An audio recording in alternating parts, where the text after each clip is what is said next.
नमस्कार, welcome back to our channel. तो हम लोग डिस्कशन कर रहे थे Uttar Pradesh police radio operator के संवर्ग में जो है सहायक परिचालक की जो भर्ती निकली हुई है उत्तर प्रदेश पुलिस में असिस्टेंट ऑपरेटर।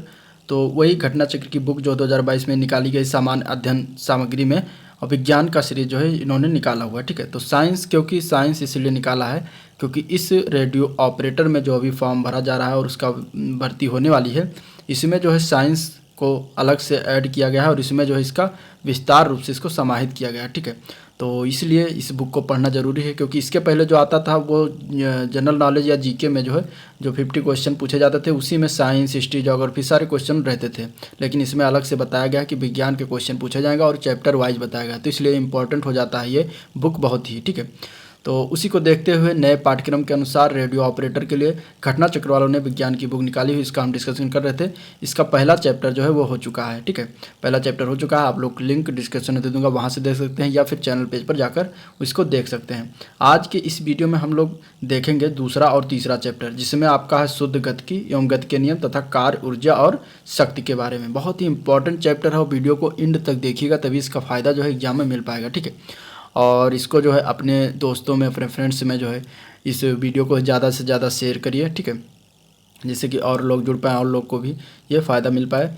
तो चलिए स्टार्ट करते हैं इस वीडियो को। और अगर आप अभी तक अगर हमारे चैनल को अभी सब्सक्राइब नहीं किया है तो सब्सक्राइब के लिए साथ में अपने दोस्तों में शेयर करिए। ठीक है, और रही बात पीडीएफ की, तो पीडीएफ में प्रोवाइड करा दूंगा जैसे ही ये सारा जो है चैप्टर कंप्लीट हो जाता है। 12 चैप्टर है, 12 चैप्टर जैसे ही कंप्लीट हो जाएगा मैं लास्ट में जो है इसका पीडीएफ जो है एक ही पीडीएफ में सारे बुक को हम प्रोवाइड करा देंगे। ठीक है, तो उसके लिए टेंशन मत लीजिए, आप लोग अभी पढ़ाई करिए। तो दूसरा चैप्टर है शुद्ध गतिकी एवं गति के नियम, kinematics and law of motion, और इसमें हम देखेंगे पहले शुद्ध गतिकी। ठीक है, देखिए अब ये theory wise one liner type का दिया गया है। तो गतिकी यानी कि गति का अध्ययन जो है विज्ञान की दो शाखाओं में, दो ब्रांचेज में करते हैं, और एक का नाम है शुद्ध गतिकी और दूसरा है गतिकी या गति विज्ञान। ठीक है, शुद्ध गतिकी में जो है हमारा लक्ष्य केवल वस्तु की गति का वर्णन करना होता है, गति के कारणों पर जो है इसमें ध्यान नहीं दिया जाता है। लेकिन अगर हम बात करें गतिकी या गति विज्ञान में, तो उसमें जो है क्या कहते हैं कि वस्तु के गति के वर्णन के साथ साथ उन सभी बलों का भी अध्ययन करते हैं जो वस्तु की गति को उत्पन्न एवं प्रभावित करते हैं। तो ये डिफरेंसेस दोनों में हो जाते हैं। तो अभी हम पढ़ेंगे शुद्ध गतिकी, जो कि काइनेमेटिक्स कहते हैं इंग्लिश में, और इसको जो है गैलीलियो ने जो है इसका विकास किया था, जबकि न्यूटन ने जो है वस्तुओं की गति का विस्तृत विश्लेषण किया और गति के कारण बल की खोज की। तो ये हो गई। अब इसके बाद न्यूटन ने जो है गति या गति विज्ञान का विकास किया और गैलीलियो ने जो है शुद्ध गतिकी का विकास किया। तो दो वैज्ञानिक थे। तो अब गति का अध्ययन, तो उसमें हम देखेंगे मैकेनिक्स यानी कि यांत्रिकी, इसको हिंदी में कहते हैं। तो ये क्या है, विज्ञान की इस शाखा में जो है पदार्थ तथा उस पर लगने वाले बलों के अंतःक्रियाओं का जो है अध्ययन किया जाता है। इसकी तीन शाखाएँ होती हैं यांत्रिकी की। इसमें पहला होता है स्थैतिकी, दूसरा होता है गतिकी और तीसरा होता है शुद्ध गतिकी। स्थैतिकी की बात करेंगे तो इसमें बाह्य बलों के अधीन वस्तु की साम्यावस्था का अध्ययन किया जाता है। गतिकी में जो है इसमें गति के लिए उत्तरदायी बलों के अधीन वस्तुओं का अध्ययन किया जाता है, जबकि शुद्ध गतिकी में इसमें गति के कारणों अर्थात बलों का विचार किए बिना जो है गति का अध्ययन करते हैं।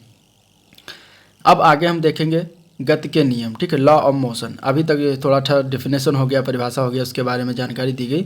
आगे हम देखेंगे लॉ ऑफ मोशन। अरस्तु के गति के नियम को इस प्रकार लिख सकते हैं, किसी पिंड को गतिशील रखने के लिए बाह्य बल की आवश्यकता होती है। ठीक है, ये कथन किसने ने कहा था, तो सर्वप्रथम अरस्तु ने कहा था। प्रकृति में सदैव ही विरोधी घर्षण बल यानी कि ठोसों के बीच अथवा श्यान बल यानी कि तरल पदार्थों के बीच आदि उपस्थित रहते हैं। यानी कि जब ठोसों के बीच लगता है तो उसको विरोधी घर्षण बल कहा जाता है, और तरल के बीच यानी कि द्रवों के बीच जो लगता है उसको श्यान बल, उसी चीज़ को कहा जाता है। ठीक है, जड़त्व का नियम क्या है, तो गैलीलियो ने जो है वस्तुओं की गति का अध्ययन एक आनत समतल पर किया था। अब उसमें किसी जो है पहला आनत समतल पर नीचे की ओर गतिमान वस्तुएं जो है त्वरित होती हैं, जबकि दूसरा तल जो है ऊपर की ओर जाने वाली वस्तुओं में मंदन होता है। क्षैतिज समतल पर गति जो है तीसरा इन दोनों के बीच की स्थिति होती है। गैलीलियो ने यह निष्कर्ष निकाला कि किसी घर्षण रहित क्षैतिज समतल पर गतिशील किसी वस्तु में ना तो त्वरण होना चाहिए और ना ही मंदन, अर्थात इसे एक समान वेग से जो है गति करनी चाहिए। जड़त्व से क्या तात्पर्य है, तो परिवर्तन के गति प्रतिरोध, इसका जो है मेन पर्याय होता है। कोई पिंड अपनी विरामावस्था अथवा एक समान गति की अवस्था में तब तक कोई परिवर्तन नहीं करता जब तक कोई बाह्य बल उसे ऐसा करने के लिए विवश नहीं करता। अब देखते हैं न्यूटन के गति का प्रथम नियम। न्यूटन के गति के प्रथम नियम के अनुसार जब प्रत्येक पिंड तब तक अपनी विरामावस्था अथवा सरल अवस्था में जो है एक समान गति अवस्था में रहता है जब तक उस पर कोई बाह्य बल अथवा उसे अन्यथा व्यवहार करने के लिए विवश नहीं करता। ठीक है, तो ये हो गया न्यूटन के गति विषय का प्रथम नियम। और न्यूटन के प्रथम नियम को ही जो है सरल शब्दों में अगर बात करें तो इस प्रकार व्यक्त किया जा सकता है, जैसे कि यदि किसी पिंड पर लगने वाला नेट बाह्य बल शून्य है तो उसका त्वरण शून्य होता है। शून्यतर त्वरण केवल तभी हो सकता है जब पिंड पर कोई नेट बाह्य बल लगता हो। गैलीलियो गैलीली के बारे में कुछ बातें जान लेते हैं। तो 1564 में जन्म लिया था और 1642 में इनकी मृत्यु हुई थी। इटली के पीसा नामक शहर में जो है 1564 में जन्मे गैलीलियो गैलीली लगभग 4 शताब्दी वर्ष पूर्व जो है यूरोप में हुई वैज्ञानिक क्रांति के सूत्रधार थे। इन्होंने जो है त्वरण की संकल्पना की थी। 1609 ईस्वी में उन्होंने अपना दूरदर्शी जिसकी खोज जो है पहले हालैंड में हुई थी स्वयं बनाया तथा उसका उपयोग होने अपने कई चौंकाने वाले प्रेक्षणों जैसे कि चंद्रमा के पृष्ठ पर पर्वत तथा गर्त, सूर्य पर काले धब्बे, बृहस्पति के उपग्रह और शुक्र की कलाओं के लिए जो इसका खोज के लिए किया। अपने वैज्ञानिक तर्क की अति उत्तम रचना जो है dialogue on the two chief world system में जो है गैलीलियो ने जो है ये कॉपरनिकस द्वारा प्रस्तावित सौर परिवार के सूर्य केंद्रीय सिद्धांत का समर्थन किया और अंततः इसी सिद्धांत को सार्वजनिक मान्यता भी प्राप्त हुई। ठीक है, तो कॉपरनिकस ने एक सिद्धांत दिया था जो सूर्य केंद्रीय सिद्धांत से संबंधित था, तो उसको जो है गैलीलियो ने सपोर्ट किया था। ठीक है, विज्ञान का अर्थ जो है भौतिक राशियों की माप और उनके बीच गणितीय संबंध की खोज बन गया था। उनकी इसी विलक्षण योग्यता के कारण ही गैलीलियो को जो है आधुनिक विज्ञान का जनक माना जाता है। ठीक है, गुरुत्व जो है हर स्थान पर है और विशेष रूप से पार्थिव परिघटनाओं में पृथ्वी पर स्थित सभी वस्तुएं पृथ्वी के गुरुत्वाकर्षण का अनुभव करती हैं। गतिशील वस्तुएं सदैव घर्षण बल, श्यानकर्षण आदि का जो भी अनुभव करती हैं। ठीक है, अगला नियम है न्यूटन के गति का द्वितीय नियम। न्यूटन के गति के द्वितीय नियम से बल की परिभाषा ज्ञात होता है। गति का प्रथम नियम उस साधारण प्रकरण से संबंध रखता है जिसमें किसी पिंड पर नेट बाह्य बल शून्य होता है। गति के द्वितीय नियम उन व्यापक स्थितियों से संबंध रखता है जिनमें पिंड पर कोई नेट बाह्य बल लग रहा हो। यदि नेट बाह्य बल और पिंड के त्वरण के संबंध में यह नियम जो है नेट बाह्य बल और पिंड के त्वरण के संबंध में जो है संबंध दर्शाता है। ठीक है, यानी कि F बराबर जो ma है ये न्यूटन के गति विषय के द्वितीय नियम के अनुसार ही निकलता है। संवेग क्या होता है? तो किसी पिंड के संवेग को उसकी संगहित यम और वेग v के गुणनफल द्वारा परिभाषित किया जाता है और इसे p से डिनोट करते हैं, यानी p बराबर mv। ये हो गया संवेग का फार्मूला। संवेग कैसी राशि है? तो संवेग एक सदिश राशि होती है, यानी कि इसमें परिमाण के साथ साथ दिशा भी होती है। बल केवल संवेग परिवर्तन पर ही निर्भर नहीं करता वरन वो इस बात पर भी निर्भर करता है कि यह परिवर्तन कितनी तीव्रता से किया जाता है। एक अभ्यस्त खिलाड़ी गेंद के लपकते समय अपने हाथों को पीछे की ओर खींचता है जिससे गेंद को रोकने में अधिक समय लगता है, जिसके लिए अपेक्षाकृत जो है कम बल की आवश्यकता होती है। ठीक है, किसी पिंड के संवेग परिवर्तन की दर आरोपित बल के अनुक्रमानुपाती होती है तथा उसी दिशा में होती है जिस दिशा में जो है बल कार्य करता है। तो ये बातें हो गई। अब आवेग क्या होता है इसको जान लेते हैं। तो बल तथा समय के गुणनफल जो कि पिंड के संवेग परिवर्तन है के एक मापने योग्य राशि होती है, इसे गुणनफल को जो है आवेग कहा जाता है। यानी कि आवेग बराबर होता है बल गुणे समय अवधि बराबर होता है संवेग में परिवर्तन। ठीक है, तो ये आवेग हो गया। अब अगला देखते हैं न्यूटन का गति का तृतीय नियम। तीसरे नियम की बात करेंगे तो प्रत्येक क्रिया की सदैव समान एवं विपरीत क्रिया में प्रतिक्रिया होती है। ठीक है, यानी कि अगर हम कोई क्रिया करेंगे तो उसके विपरीत और समान प्रतिक्रिया हमें प्राप्त होगी। ठीक है, अब इसके जो है उदाहरण बहुत सारे पूछे जाते हैं। अब पहले हम न्यूटन के बारे में जान लेते हैं। तो Isaac Newton, sir Isaac Newton इनका पूरा नाम था और ये 1642 में जन्मे थे। 1727 में इनकी मृत्यु हो गई थी। आइजैक न्यूटन का जन्म 1642 में जो है इंग्लैंड के वुल्सथॉर्पे नामक शहर में हुआ था। न्यूटन ने जो है दी प्रिंसिपिया मैथमेटिका नामक महान ग्रंथ की रचना की जो किसी भी काल में रचे गए महानतम ग्रंथों में से एक मानी जाती है। इसी ग्रंथ में उन्होंने गति के तीनों नियमों तथा गुरुत्वाकर्षण के सार्वत्रिक नियम का जो है प्रतिपादन किया था। जो केपलर के ग्रह के गति के नियम, तीनों नियमों की विधिवत व्याख्या करता है। ठीक है, संवेग संरक्षण की बात करेंगे तो संवेग संरक्षण जो न्यूटन के गति के द्वितीय और तृतीय नियम एक अत्यंत महत्वपूर्ण परिणाम जो देता है वो है संवेग संरक्षण का नियम। ठीक है, इस नियम के अनुसार अन्योन्य क्रिया करने वाले कणों के लिए कणों के किसी वियुक्त निकाय का कुल संवेग जो है संरक्षित रहता है। किसी कण की साम्यावस्था की बात करेंगे तो यांत्रिकी में किसी कण की साम्यावस्था का उल्लेख उन स्थितियों के लिए किया जाता है जिनमें कण पर बाह्य नेट बल शून्य हो। घर्षण बल जो है दो संपर्क पृष्ठों के बीच आपेक्षिक गति यानी समुपस्थित अथवा वास्तविक का विरोध करता है। ठीक है, और यह संपर्क बल का संपर्क पृष्ठों के अनुदिश घटक होता है। स्थैतिक घर्षण यानी कि Fs समुपस्थित सापेक्ष गति का विरोध करता है और गतिज घर्षण यानी कि Fk वास्तविक सापेक्ष आपेक्ष गति का विरोध करता है। घर्षण बल संपर्क पृष्ठों के क्षेत्रफल पर निर्भर नहीं करता और निम्नलिखित सन्निकट नियम की तुष्टि भी करते हैं, यानी कि Fs less than or equal to Fs अधिकतम, तो ये बराबर होगा म्यू एस इंटू आर, यानी कि F के बराबर M के इंटू आर के बराबर होता है। म्यू एस एक स्थैतिक घर्षण गुणांक तथा म्यू के गतिज घर्षण गुणांक होता है जो संपर्क पृष्ठों के युगल के अवलक्षणों के एक स्थिरांक होता है। ठीक है, तो इसके बाद प्रयोगों द्वारा यह पाया गया कि म्यू के और म्यू एस से तुलना में जो है बहुत कम होता है। म्यू के जो है म्यू एस से तुलना में बहुत कम होता है। तो ये बातें हो गई। अब अगला हम देखते हैं कुछ राशि दी गई हैं और उनके प्रतीक दिए गए हैं, उनके मात्रक दिए गए हैं और विमाएँ भी दी गई हैं। ठीक है, तो देखते हैं। देखिए, पहला है संवेग। संवेग की बात करेंगे तो इसका प्रतीक चिन्ह है P और मात्रक होता है किलोग्राम मीटर पर सेकंड अथवा न्यूटन इंटू सेकंड इसका मात्रक होता है। विमा क्या होगी इसकी mLT की पावर -1 होता है। ठीक है, और यह एक सदिश राशि होती है संवेग। दूसरा है बल। बल का प्रतीक होता है F और ये जो है इसका मात्रक N होता है या फिर न्यूटन कहा जाता है या फिर किलोग्राम मीटर पर सेकंड होता है अथवा NS होता है। ठीक है, इसके अगर हम फार्मूला की बात करेंगे तो mLT की पावर -2 हो जाएगा और किलोग्राम मीटर पर सेकंड अथवा NS जो होता है mLT की पावर -1 होता है इसकी विमा। ठीक है, F बराबर ma जो कि द्वितीय नियम के अनुसार ये बनता है। और ठीक है, ये हो गया। ये जो दिया गया है ये दिया गया था आवेग के लिए, सॉरी इसके लिए। तो आवेग की बात करेंगे तो किलोग्राम मीटर पर सेकंड होगा और इसके बाद जो है उसका अथवा NS होता है। ठीक है, यानी कि बल का सिर्फ न्यूटन होता है या फिर प्रतीक उसका F होता है। अगर बीमा की बात करेंगे तो बल का मात्रक होता है mLT की पावर -2 इसकी बीमा होती है। ठीक है, अब आवेग का जो मात्रक होता है किलोग्राम मीटर पर सेकंड होता है अथवा NS होता है और इसकी विमा जो होती है वो mLT की पावर -1 होती है जो कि संवेग के ही बराबर होता है। आवेग बराबर होता है बल इंटू समय। ठीक है, बराबर होता है संवेग परिवर्तन के। स्थैतिक घर्षण की बात करें तो इसको Fs से प्रतीक इसका है और इसका मात्रक होता है न्यूटन। इसका बीमा की बात करेंगे तो mLT की पावर -2 होता है और Fs is less than or equal to mu S into N, ये इस पर जो इसका मान होता है इस तरीके से। और गतिज घर्षण की बात करेंगे तो Fk होता है इसका प्रतीक चिन्ह, इसका भी मात्रक न्यूटन होता है और इसमें भी mLT की पावर -2 इसकी बीमाएँ होती हैं। तो ये कुछ बातें हो गई। अब अगला चैप्टर इसमें तीसरा चैप्टर है कार्य, ऊर्जा और शक्ति। ठीक है, इसमें हम बात करेंगे तो देखिए विस्थापन, वेग, त्वरण।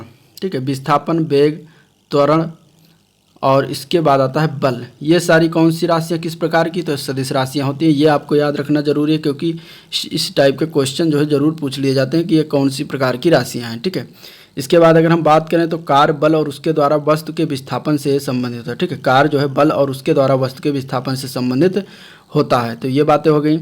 नेक्स्ट अगर हम देखें तो इसमें है किसी वस्तु पर बल लगाकर उस वस्तु को एक स्थान से दूसरे स्थान तक विस्थापित करना ही कार्य होता है। अर्थात किसी बल द्वारा किया गया कार्य बल के विस्थापन की दिशा में अनुदिश घटक और विस्थापन के परिमाण के गुणनफल के रूप में परिभाषित किया जाता है। ये एक तरीके से कार्य की परिभाषा हो गई। ठीक है, अब अगर हम बात करें कि फार्मूले के बेस में तो देखिए W बराबर होता है F cos theta into D, यानी कि F डॉट डी भी लिखा जा सकता है।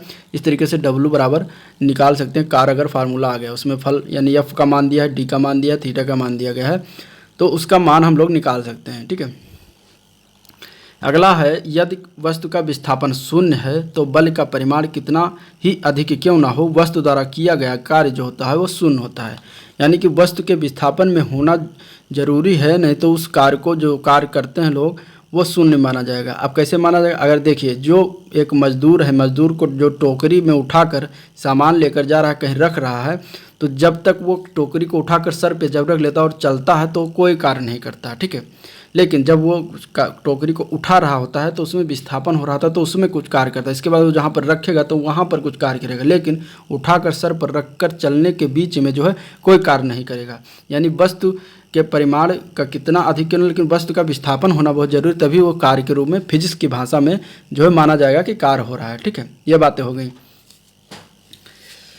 अब अगर हम बात करें कार्य अथवा ऊर्जा के वैकल्पिक मात्रक जो होते हैं जूल में, उसको हम देख लेते हैं कुछ, क्योंकि एक नंबर में इसे पूछ लिया जाता है। तो अर्ग जो होता है इसका मान होता है 10⁻⁷ जूल के बराबर, ठीक है। इसके बाद अगर हम बात करें इलेक्ट्रॉन वोल्ट, तो इलेक्ट्रॉन वोल्ट का मात्रक मान होता है 1.6 × 10⁻⁹ जूल के बराबर होता है, एक इलेक्ट्रॉन वोल्ट बराबर, ठीक है। इसके बाद कैलोरी, एक कैलोरी बराबर होता है 4.186 × जूल के बराबर, ये भी आपको याद रखना है। किलोवाट घंटा यानी कि 1 किलोवाट घंटा बराबर होता है 3.6 × 10⁻⁶ जूल के बराबर होता है। तो ये कुछ बातें हो गई जो एक नंबर में से डायरेक्ट पूछ लिया जाएगा।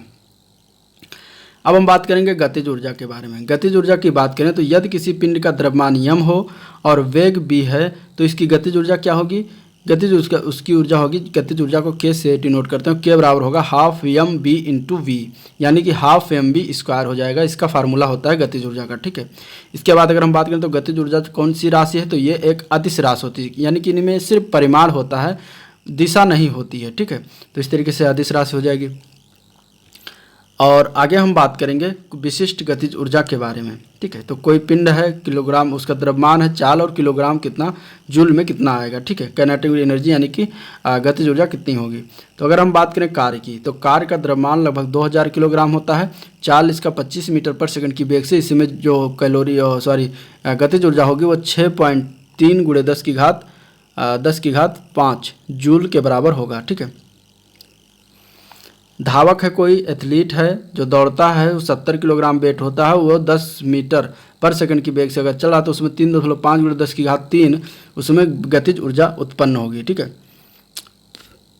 इसके बाद अगर हम बात करें गोली की बात करते हैं, जो बंदूक से निकली गोली है उसका द्रव्यमान लगभग 5 × 10⁻² किलोग्राम होता है और 200 मीटर/सेकंड की वेग से चलती है, तो उसमें 10⁻³ जूल एनर्जी उत्पन्न होती है, विशिष्ट गतिज ऊर्जा जो है उत्पन्न होती है, ठीक है। इसके बाद ऊंचाई से गिरता पत्थर की बात करेंगे तो 1 किलोग्राम का होता है और 14 मीटर/सेकंड की वेग से अगर ये चल रहा होता है तो उसमें 10⁻² जूल गतिज ऊर्जा उत्पन्न होती है। अंतिम वेग से गिरती हुई वर्षा की बूंद की बात करें तो उसका वेट जो होता है, द्रव्यमान होता है 3.5 × 10⁻⁵ किलोग्राम के, ठीक है। उसका वेग जो होता है 9 मीटर/सेकंड के वेग से चलता है, तो उसमें जो गतिज ऊर्जा आएगी 1.4 × 10⁻³ जूल, ठीक है। इसके बाद वायु के अणु की बात करेंगे तो ये लगभग 10⁻26 किलोग्राम के बराबर होता है और इसमें 500 मीटर/सेकंड की वेग से गति करता है, तो इसमें लगभग 10⁻21 जूल जो है गतिज ऊर्जा उत्पन्न होती है। तो ये कुछ बातें होगी। अब अगला देखते हैं पॉइंट। नेक्स्ट पॉइंट है, किसी पिंड की गतिज ऊर्जा उस पिंड द्वारा किए गए कार्य की माप होती है जो वो अपनी गति के कारण कर सकता है।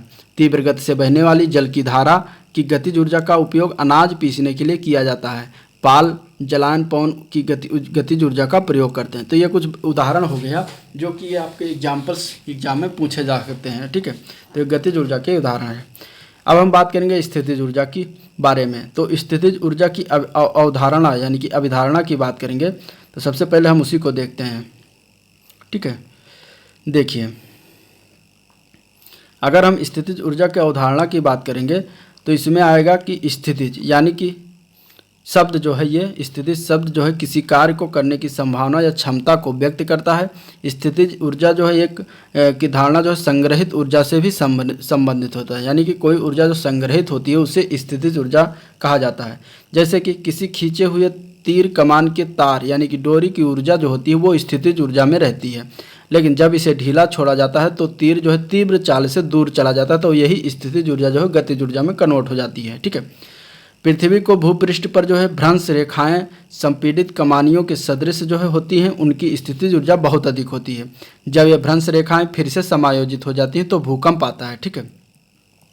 किसी संरक्षित बल जैसे कि गुरुत्वाकर्षण बल द्वारा किया गया कार्य जो है पिंड की केवल आरंभिक तथा अंतिम गति पर निर्भर करता है। कार्य या गतिज ऊर्जा के सदृश स्थितिज ऊर्जा की बीमा भी जो है ml²T⁻², और एसआई मात्रक जो इसका होता है जूल होता है। यानी कि कार गतिज ऊर्जा और स्थितिज ऊर्जा का मात्रक जूल होता है, ये आपको याद रखना है, ठीक है। अब बात करेंगे यांत्रिक ऊर्जा की। तो संरक्षण नियम के अनुसार किसी भी निकाय की कुल यांत्रिक ऊर्जा अचर रहती है यदि उस पर कार्य करने वाले बल जो होते हैं वो संरक्षित होते हैं। यांत्रिक ऊर्जा को दो विभिन्न श्रेणियों में विभाजित किया जा सकता है। पहली जो है गति पर आधारित है अर्थात गतिज ऊर्जा, और दूसरी जो है संरूपण अथवा स्थिति पर आधारित है अर्थात स्थितिज ऊर्जा, ठीक है। ऊर्जा बहुत से रूपों में प्राप्त होती है जिनको एक रूप से दूसरे रूप में कई विधियों का द्वारा रूपांतरित किया जाता है, जो प्रायः हमें कभी कभी स्पष्ट नहीं होते। ऊष्मा जो है घर्षण बल संरक्षी बल नहीं है, लेकिन कार्य घर्षण बल से संबंधित है, ठीक है। इसके बाद अगर हम बात करें कि m द्रव्यमान का एक टुकड़ा या गुट का रुक्ष क्षैतिज पृष्ठ पर v0 चाल से फिसलता हुआ x0 दूरी पर रुक जाता है। x0 पर जो है गतिज घर्षण बल F द्वारा किया गया कार्य जो होगा वो -Fx0 होगा। कार्य ऊर्जा प्रमेय जो है से 12 mv0² बराबर Fx0 होता प्राप्त होगा। और यदि हम अपने विषय क्षेत्र को यांत्रिक तक ही सीमित रखेंगे तो हम कहेंगे कि गुटके की गतिज ऊर्जा घर्षण बल के कारण क्षयित हो गई है, ठीक है। मेज और गुटके के परीक्षण करने पर हमें पता चलेगा कि इनका ताप जो है मामूली सा बढ़ गया है। घर्षण बल द्वारा किया गया कार्य जो है क्षयित नहीं हुआ है, अपितु ऊष्मीय ऊर्जा के रूप में मेज और गुटके को स्थानांतरित हो गया है, जो कि गुटके और मेज की आंतरिक ऊर्जा को बढ़ा देता है, ठीक है। शीतकाल में हम जो है अपनी हथेलियों को आपस में जोर से रगड़कर ऊष्मा उत्पन्न करते हैं, ठीक है। तो ये सारी स्थितिज ऊर्जा जो है गतिज ऊर्जा में परिवर्तन करते हैं। ऊष्मीय ऊर्जा के स्थानांतरण की परिमाणात्मक धारणा जो है इस लक्षण से प्राप्त की जा सकती है कि 1 किलोग्राम जल जो है 10 डिग्री सेंटीग्रेड तक ठंडा होने पर 42,000 जूल ऊर्जा मुक्त करता है, ठीक है। अब आगे हम बात करेंगे एक रासायनिक ऊर्जा के बारे में। तो मानव जाति ने महानतम तकनीकी सफलता प्राप्त की जब यह पता लगा कि अग्नि को कैसे प्रज्वलित और नियंत्रित किया जाता है। दो फ्लिंट पत्थरों को आपस में रगड़ना यानी कि यांत्रिक ऊर्जा उनके बीच में उत्पन्न करना, उन्हें गर्म होने देना और पत्तियों के ढेर को सुलगाना रासायनिक ऊर्जा में परिवर्तन करते सीखा, जिसके कारण जो है हम सतत ऊष्मा प्राप्त कर पाए। तो ये एक तरीके से यांत्रिक ऊर्जा को रासायनिक ऊर्जा में परिवर्तन किया गया फर्स्ट टाइम, ठीक है। माचिस की एक तीली जब विशेष रूप से तैयार की गई रासायनिक सतह पर रगड़ी जाती है तो चमकीली ज्वाला जो है के रूप में प्रज्वलित होती है। रासायनिक ऊर्जा रासायनिक अपक्रिया में भाग लेने वाले अणुओं की भिन्न भिन्न बंधन ऊर्जाओं के कारण जो है उत्पन्न होती है। एक स्थिर रासायनिक ऊर्जा रासायनिक यौगिक की ऊर्जा इसके पृथक पृथक अंशों की अपेक्षा कम होती है, ठीक है। रासायनिक अपक्रिया जो है मुख्यतः परमाणुओं की पुनः व्यवस्था होती है। रासायनिक ऊर्जा उन बलों से संबंधित होती है जो पदार्थों को स्थायित्व प्रदान करते हैं, और ये बल जो है परमाणुओं को अणुओं में और अणुओं को पॉलीमेरिक श्रृंखला में जो है बांध देते हैं। उदाहरण की बात करेंगे तो कोयला हुआ, कुकिंग गैस है, लकड़ी है, पेट्रोलियम के दहन आदि से जो है रासायनिक ऊर्जा हमारे दैनिक अस्तित्व का अनिवार्य है, ठीक है। दैनिक अस्तित्व के लिए अनिवार्य होता जा रहा है या फिर अनिवार्य है। द्रव्यमान ऊर्जा तुल्यता की बात करेंगे तो द्रव्यमान और ऊर्जा एक दूसरे के तुल्य होते हैं और निम्नलिखित समीकरण के द्वारा संबंधित होते हैं, जैसे कि E बराबर mc², ठीक है। अब बात करेंगे नाभिकीय ऊर्जा के बारे में। तो नाभिकीय ऊर्जा की बात करें तो मानव जाति द्वारा निर्मित अत्यंत विनाशकारी नाभिकीय आयुध विखंडन एवं संलयन बम उपरोक्त तुल्यता संबंध की अभिव्यक्ति है। वहीं दूसरी ओर सूर्य द्वारा उत्पादित जीवन पोषण करने वाली ऊर्जा की व्याख्या भी उपरोक्त समीकरण पर ही आधारित है। इसमें जो है हाइड्रोजन के 4 हल्के नाभिकों के संलयन द्वारा एक हीलियम नाभिक बनता है जिसका द्रव्यमान हाइड्रोजन के 4 नाभिकों के कुल द्रव्यमानों से कम होता है। विखंडन में एक भारी अस्थायी नाभिक जैसे कि यूरेनियम, जिसका फार्मूला है सूत्र है यूरेनियम 235 यानी 92 यूरेनियम 235 आता है। एक न्यूट्रॉन की बमबारी द्वारा हल्के नाभिकों में जो है विभक्त हो जाता है और इसी प्रक्रम में जो है अंतिम द्रव्यमान आरंभिक द्रव्यमान से कम होता है और यह द्रव्यमान क्षति ऊर्जा के रूप में जो है रूपांतरित हो जाती है। इस ऊर्जा का उपयोग जो है नियंत्रित नाभिकीय विखंडन अपक्रिया पर आधारित नाभिकीय संयुक्त संयंत्रों में जो है विद्युत ऊर्जा उपलब्ध कराने में किया जाता है। अगर वहीं दूसरी ओर बात करें तो इसे अनियंत्रित नाभिकीय विखंडन अपक्रिया पर आधारित विनाशकारी नाभिकीय आयुधों के निर्माण में भी प्रयोग किया जा सकता है। तो इस तरीके से नाभिकीय विखंडन पर उत्पन्न ऊर्जा कैसे प्राप्त करते हैं यह पता चल गया। अब देखते हैं विभिन्न परिघटनाओं से संबद्ध जो है सन्निकट ऊर्जा की बात करेंगे।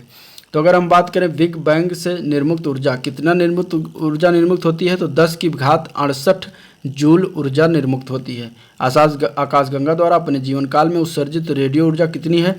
10 की घात 55 जूल है। आकाशगंगा की घूर्णन ऊर्जा बात करेंगे तो 10 की घात 52 जूल है। सुपरनोवा विस्फोटन से निर्मुक्त ऊर्जा की बात करेंगे तो 10 की घात 44 जूल है। ठीक है, महासागर की हाइड्रोजन से संलयन में निर्मुक्त ऊर्जा की बात करेंगे तो 10 की घात 34 है। पृथ्वी की घूर्णन ऊर्जा की बात करेंगे तो 10 की घात 29 है। पृथ्वी पर आपतित वार्षिक सौर ऊर्जा की बात करेंगे तो 5 × 10 की घात 24 होती है। पृथ्वी के पृष्ठ के निकट वार्षिक पवन ऊर्जा 6 की बात करेंगे तो 10 की घात 22 है। मानव द्वारा विश्व में प्रयोग की गई वार्षिक ऊर्जा की बात करेंगे तो 3 × 10 की घात 20 है। ज्वारभाटा द्वारा वार्षिक ऊर्जा 6 की बात करेंगे तो 10 की घात 20 है। 10 मेगाटन संलयन बम द्वारा निर्मुक्त ऊर्जा की बात करेंगे तो 10 की घात 17 जूल निकलता है। किसी बड़े विद्युत उत्पादक संयंत्र की निर्गत ऊर्जा की बात करेंगे तो 10 की घात 16 जूल है। तड़ित झंझावट की ऊर्जा जो होती है वो 10 की घात 15 जूल होती है। 1000 किलोग्राम कोयले के दहन से जो ऊर्जा निर्मुक्त होती है वो कितनी होती है? 3 × 10 की घात 10 जूल के बराबर होती है। ठीक है, किसी बड़े जेट विमान की गतिज ऊर्जा का मान होता है 10 की घात 9 जूल। 1 लीटर गैसोलीन के दहन से जो है निर्मित ऊर्जा होती है 3 × 10 की घात 7 जूल। ठीक है, किसी वयस्क मानव के दैनिक खाद्य संग्रहण क्षमता जो होती है वो 10 की घात 7 जूल होती है। मानव हृदय द्वारा प्रति स्पंदन किया गया कार्य जो होता है 0.5 जूल के बराबर होता है। किसी पुस्तक के पृष्ठ को पलटने में जो किया गया कार्य होता है वो 10 की घात -3 जूल के बराबर होता है।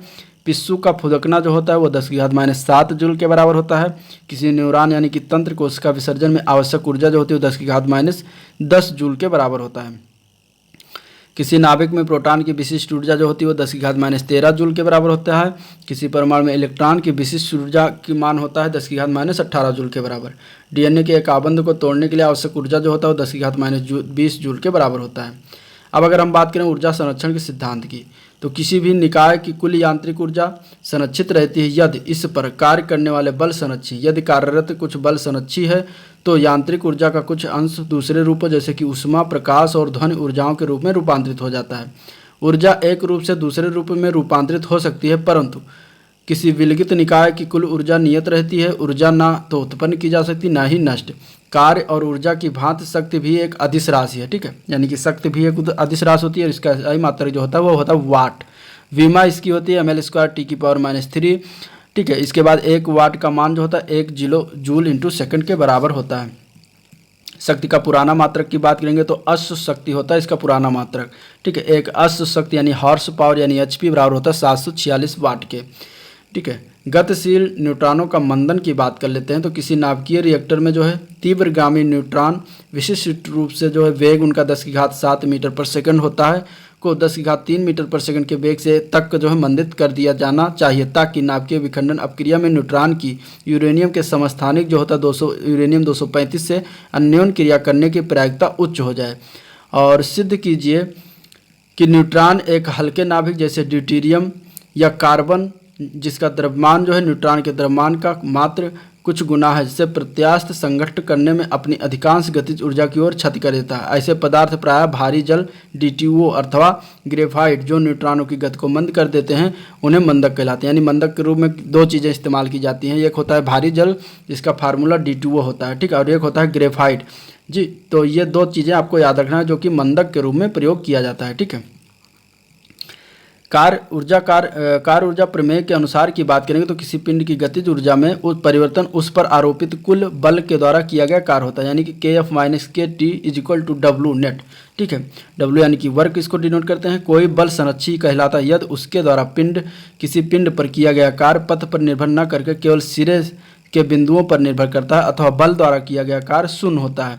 जब पिंड के लिए जो स्वेच्छा से किसी ऐसे बंद पथ में स्वतः पर अपनी प्रारंभिक स्थिति पर वापस आ जाता है। ठीक है, एक विमीय संरक्षी बल के लिए हम स्थितिज ऊर्जा फलन Vx को इस प्रकार परिभाषित कर सकते हैं कि Fx बराबर -dVx/dx। ठीक है, अथवा VV - VI - VF बराबर फलन Fx × dx। तो ये फार्मूला हो गया। फार्मूला विशेष कोई ध्यान नहीं देना, आपको सिर्फ एग्जाम्पल और परिभाषा देखनी है। ठीक है, यांत्रिक ऊर्जा संरक्षण के सिद्धांत के अनुसार अगर हम बात करें तो यदि किसी पिंड पर कार्यरत बल संरक्षी है तो पिंड की कुल यांत्रिक ऊर्जा अचर रहती है। यम द्रव्यमान के किसी कण की पृथ्वी की सतह से x ऊंचाई पर गुरुत्वीय स्थितिज ऊर्जा Vx बराबर mgx होती है, जहां ऊंचाई के साथ g के मान में परिवर्तन उपेक्षणीय है। के बल नियतांक वाले स्प्रिंग की बात करें जिसमें खिंचाव x होता है, उसकी प्रत्यास्थ स्थिति ऊर्जा उसमें कितनी होती है, Vx बराबर हाफ के एक्स स्क्वायर के। ठीक है, दो सदिशों के अदिश अथवा बिंदु गुणनफल को हम ए डॉट बी लिखते हैं, इसे ए डॉट बी के रूप में पढ़ते हैं। ठीक है, ए डॉट बी एक सदिश राशि है जिसका मान ए बी कॉस थीटा होता है। थीटा जो है सदिशों ए व बी के बीच का कोण होता है। ए डॉट बी का मान चूंकि थीटा पर निर्भर करता है इसलिए धनात्मक, ऋणात्मक अथवा शून्य भी हो सकता है। दो सदिशों के अदिश गुणनफल की व्याख्या एक सदिश के परिमाण तथा दूसरे सदिश के पहले घटक के अनुदिश घटक के अनुगुणनफल के रूप में भी कर सकते हैं। एकांक सदिशों यानी कि कैप आई, जे और के लिए हम जो है निम्नलिखित तथ्यों को याद रखने चाहिए कि I dot I J dot J बराबर के डॉट के बराबर 1 के, या फिर आई डॉट जे डॉट के और के डॉट के बराबर 0 के होता है। ठीक है, आदेश गुणनफल क्रम विनिमय तथा वितरण नियमों का जो है पालन करते हैं। अब कुछ भौतिक राशि उनका प्रतीक, बीमा और मात्रा टिप्पणी जान लेते हैं। टिप्पणी माने कि कोई जो उससे फार्मूला बना है वो देख लेते हैं। तो कार्य का प्रतीक होता है W, इसकी बीमा होती है ml² T⁻², इसका मात्रक होता है जूल, और इसमें जो है W बराबर होता है F/d। ठीक है, गतिज ऊर्जा की बात करेंगे तो इसका प्रतीक होता है K, इसका जो बीमा होती है ml² T⁻² ही होती है, इसका भी मात्रक जूल होता है, K बराबर हाफ mv² के इसका फार्मूला है। स्थितिज ऊर्जा की बात करें तो Vx इसको डिनोट करते हैं, इसका भी बीमा जो है ml² T⁻² और इसका मात्रक जूल होता है, और ये इसका फार्मूला की बात करें तो Fx बराबर dVx/dx जो कि माइनस में होता है। ठीक है, इसके बाद यांत्रिक ऊर्जा को E से डिनोट करते हैं और इसका जो है बीमा होती है ml² T⁻², जूल इसकी मात्रक होती है, और E बराबर K+V इसका फार्मूला होता है। ठीक है, स्प्रिंग नियतांक यानी कि K की बात करेंगे तो इसकी बीमा जो होती है T-2 T⁻², और इसकी बीमा जो मात्रक होता है न्यूटन पर वाट। ठीक है, और F बराबर -kx का फार्मूला होता है। शक्ति की बात करेंगे तो इसको प्रतीक चिन्ह है P, और इसका बीमा होता है ml² T⁻³ और वाट इसका जो है मात्रक होता है। फार्मूला की बात करें तो Vx बराबर हाफ kx² या फिर P बराबर F.B या फिर P बराबर dw/dt होता है। ठीक है, तो ये 2 चैप्टर हो गया जिसका हम लोगों ने डिस्कशन किया, देखा। अगर वीडियो पसंद आया हो तो लाइक करिए, चैनल को सब्सक्राइब कर लीजिए, साथ में अपने दोस्तों में ज़्यादा से ज़्यादा शेयर करें। ठीक है, और मिलते हैं इसी के नेक्स्ट वीडियो में अगले दिन, तब तक के लिए थैंक यू, पढ़ते रहिए। ठीक है।